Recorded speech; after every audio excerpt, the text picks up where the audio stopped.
comecei igual como os outros seringueiros também, que como escravos, submetido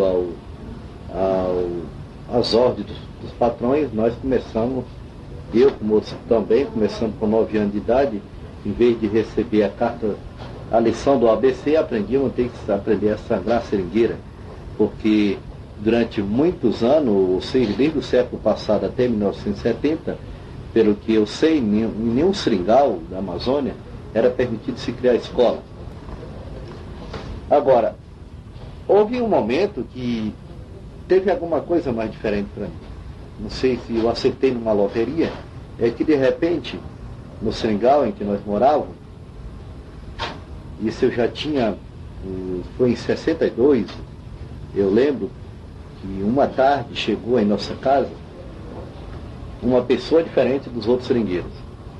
Um trabalhador, um seringueiro, mas também com um aspecto totalmente diferente e com uma linha diferente, um linguajar diferente dos outros companheiros.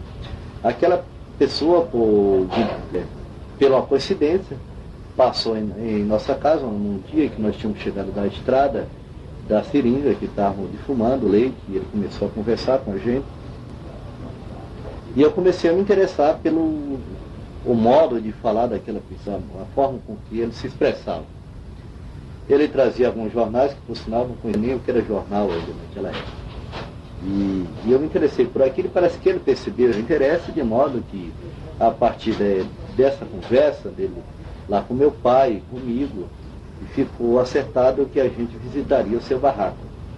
E isso aconteceu em 62, não me lembro, 1962, não me lembro o mês. E eu sei que aí, a partir de um dia, a gente fez uma primeira viagem no seu barraco. Se caminhava 3 horas, picada na selva, varadouros, para ir até a casa dessa pessoa. E ele morava sozinho no barraco, e depois ele demonstrou interesse em me ensinar a ler. E aí houve um acordo com ele e meu pai para que eu fosse liberado ao sábado e domingo ficar na casa dele, durante algum tempo.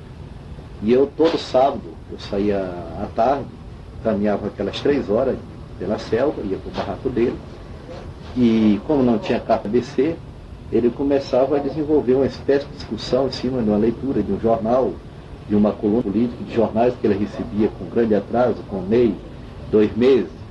E durante vários meses, esse processo foi se dando, e eu, de repente, eu aprendi a ler e escrever.